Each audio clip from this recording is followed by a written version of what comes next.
नमस्कार, मी डॉक्टर मच्छिंद्र बांगर महाराष्ट्रातील हवामान परिस्थिती संदर्भात थोडक्यात अंदाज व्यक्त करणार आहे.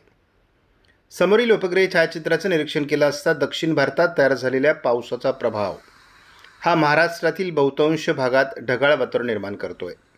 यातूनच काही विभागात वादळी स्वरूपाचा पाऊस देखील होतोय. या मान्सून पूर्व सरी आहेत. त्याच वेळेस उत्तर भारतात एक हलका WD असल्यामुळे एकूणच वातावरण अधिक पावसास पोषक तयार झालेलं आहे. आपण बघतो महाराष्ट्रातील बहुतांश मराठवाडा आणि विदर्भाच्या पूर्व भागामध्ये पावसास अनुकूल स्थिती निर्माण झालेली आहे आणि त्यामुळे रात्री देखील या ठिकाणी पाऊस झालेला असणार आहे.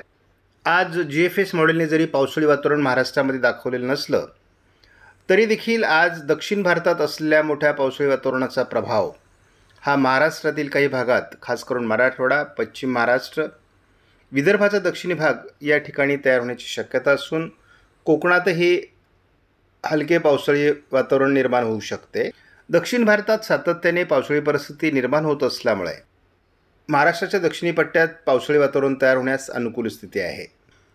साधारणपणे 20 तारखेपासून केरळच्या आजूबाजूने बंगालच्या उपसागरात आणि अरबी समुद्रात दोन्ही ठिकाणी वादळी परिस्थिती निर्माण होणार आहे.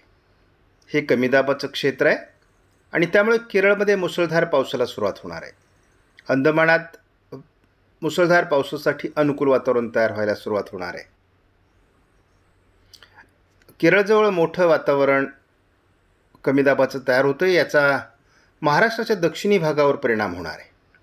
त्यामुळे जरी GFS मॉडेलने पावसाळी वातावरण पुढे दाखवलं नसलं तरी देखील महाराष्ट्रात दक्षिणी पट्ट्यातून पावसाचं वातावरण कायम राहणार आहे. 22 तारखेपासून अंदमानात मुसळधार पावसाला सुरुवात होणार आहे. केरळमध्ये मोठं पावसाळी क्षेत्र राहणार आहे. 23 तारखेला दोन्ही ठिकाणी केरळ आणि अंदमानात मोठं पावसाचं क्षेत्र कायम राहील. या दरम्यान महाराष्ट्रावर काय परिणाम होणार आहे तर महाराष्ट्राच्या दक्षिणी पट्ट्यामध्ये मराठवाडा, विदर्भ, पश्चिम महाराष्ट्र, दक्षिण कोकण या ठिकाणी पावसाची शक्यता कायम राहील.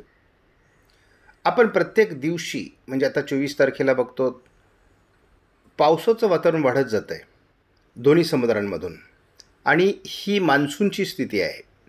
त्यामुळे मान्सून हळूहळू आपलं अस्तित्वाचा निर्माण करणार आहे.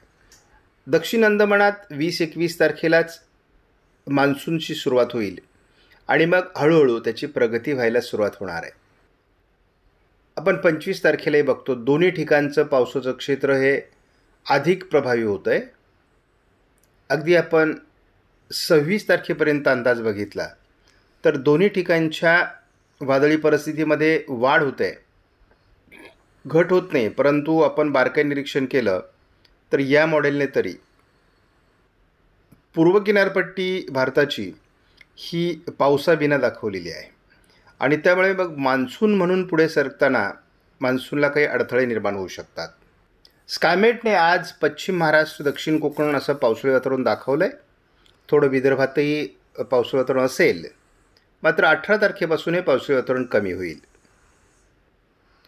केरळजवळ पावसाचं वातावरण किंवा अंदमानात पावसाळी वातावरण 19 तारखेपासून प्रभावी असेल हा अंदाज मात्र स्कायमेटचाही आहे. हे वातावरण प्रत्येक दिवशी म्हणजे 20 तारखेपासून वाढत जाणार आहे. आपण अगदी 31 तारखेपर्यंत जरी धावता अंदाज बघितला तर प्रत्येक दिवशी हे वातावरण वाढत जाईल. स्कायमेटने मात्र बंगालच्या उपसागराच्या पूर्व किनारपट्टीला पावसाचं वातावरण दाखवलेलं आहे. आपण बघतो आणि हे प्रत्येक दिवशी 25 तारखेपासून पुढे सरकतं आहे. महाराष्ट्रात जर स्कायमेटचा फक्त अंदाज बघितला तर आपल्याला महाराष्ट्रात पावसाळी वातावरण 25 पासून पुढे दिसतं आहे. 26, 27, 28ला देखील वातावरण आहे आणि पूर्व भारतातून मान्सून पुढे सरकण्यास पोषक वातावरण या मॉडेलने दाखवलं आहे. अरबी समुद्रातही अतिशय उत्तम स्थिती आहे. आपण 29लाही बघतो किंवा 30लाही बघतो. महाराष्ट्रामध्ये मोठं पावसाळी वातावरण 30 तारखेपासूनच जर होत असेल तर ही मान्सून पूरक स्थिती आज म्हणावी का? कारण यावर्षी मान्सून पुढे सरकण्यात भारतामध्ये अतिशय अनुकूल स्थिती स्कायमेटने दाखवली आहे. आपण अगदी 31 तारखेपर्यंत जरी अंदाज बघितला तर संपूर्ण पश्चिम किनारपट्टीला वादळी पाऊस आहे. ECMWF मॉडेलनुसार आपण जर 17-18 तारखेला वातावरण बघितलं तर महाराष्ट्रात दक्षिणी पट्ट्यात थोडं पावसाळी वातावरण तयार होईल, परंतु फार मोठं पावसाळी वातावरण दाखवलेलं नाही. मात्र आपला अंदाज आहे की जेव्हा दक्षिण भारतामध्ये एवढं प्रभावी पावसाळी वातावरण आहे, त्याचा थोडा परिणाम महाराष्ट्रात राहील. या मॉडेलने अंदमानापेक्षाही केरळमध्ये पावसाचा प्रभाव अगोदर दाखवला आहे. अंदमानात पावसाला सुरुवात 19 तारखेपासून दाखवली जाते आणि साधारण आपल्याला माहिती आहे की 21-22 तारखेला मेच्या मान्सून अंदमानात दाखल होत असतो. 20 तारखेला अंदमानातील आणि केरळच्या आजूबाजूने जोरदार पावसाळी वातावरण तयार होणार आहे. या वातावरणात मोठी वाढ आपण 21 तारखेला बघतो आणि माझा अंदाज आहे की 21 तारखेलाच मान्सूनची घोषणा ही अंदमानात केली जाऊ शकते. 22 तारखेपासून मान्सून हळूहळू पुढची प्रगती करू लागेल, परंतु एक वादळी परिस्थिती अंदमानात तयार होत असल्यामुळे आणि ती विरुद्ध दिशेने जात असल्यामुळे मान्सूनच्या पुढच्या प्रगतीत अंदमानाकडून मर्यादा येऊ शकतात. परंतु दुसरी शाखा जी अरबी समुद्रातून पुढे सरकते ती हळूहळू गतिमान होऊ शकते. अंदमानात 21 तारखेला जरी मान्सून दाखल झाला तरी पुढचे टप्पे मान्सूनचे थोडे धीम्या गतीने असू शकतात. या मॉडेलने तरी 26 तारखेपर्यंत अंदमानातील पावसाचं वातावरण हे अंदमानापुरतं मर्यादित असून पूर्व किनारपट्टीला बंगालच्या उपसागराला ते सरकताना दिसते. पण त्याच वेळेस अरबी समुद्राच्या दक्षिणेलाही मान्सून पूरक वातावरण तयार झालेलं असेल, त्यामुळे एकूणच मान्सूनला अनुकूल स्थिती असणार आहे. आपण बघतो महाराष्ट्रामध्ये मराठवाडा, विदर्भ, पश्चिम महाराष्ट्राच्या काही भागात पावसाळी वातावरण तयार झालेलं आहे. आजचं जळगावचं तापमान हे 44 तर अकोल्याचं 41 राहणार आहे. इतरत्र मात्र तापमानात मोठी घट होण्याची शक्यता आहे.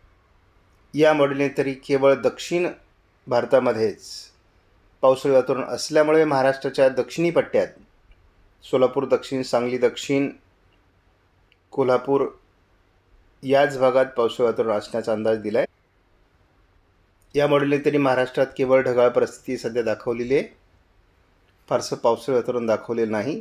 गडचिरोलीमध्ये मात्र पावसाळी वातावरण दाखवलं आहे. आजही महाराष्ट्रामध्ये दक्षिणी पट्ट्यात पावसाळी वातावरण राहण्याचा अंदाज कायम आहे. पश्चिम महाराष्ट्रामध्ये, दक्षिण कोकण आणि पश्चिम महाराष्ट्रातील काही भागात पाऊस पुढे सातत्याने येत राहणार आहे. मात्र महाराष्ट्रात अधूनमधून पावसाळी परिस्थिती निर्माण होत राहील. जरी कुठल्याही मॉडेलने पाऊस दाखवला नसला तरी स्थानिक ढग महाराष्ट्रात निर्माण होतील. 18 ते 26 महाराष्ट्रात पावसाळी वातावरण कमी असणार आहे, परंतु आपला अंदाज आहे की दक्षिण भारतात तयार होत असलेल्या पावसाळी परिस्थितीमुळे महाराष्ट्रामध्ये या काळात स्थानिक ढगांचा प्रभाव निर्माण होऊन वातावरणात बदल होईल आणि पावसाळी परिस्थिती निर्माण होण्याची शक्यता राहील. सर्व मॉडेल मान्सून लवकर येण्याची किंवा अनेक एजन्सीज मान्सून लवकर येण्याची जरी शक्यता वर्तवत असले तरी देखील मान्सूनला पुढे सरकताना अनेक मर्यादा राहणार आहेत. आपणास व्हिडिओमधील माहिती महत्त्वपूर्ण वाटल्यास लाईक करा, शेअर करा, चॅनलला सबस्क्राईब करा. धन्यवाद. जय हिंद, जय महाराष्ट्र, जय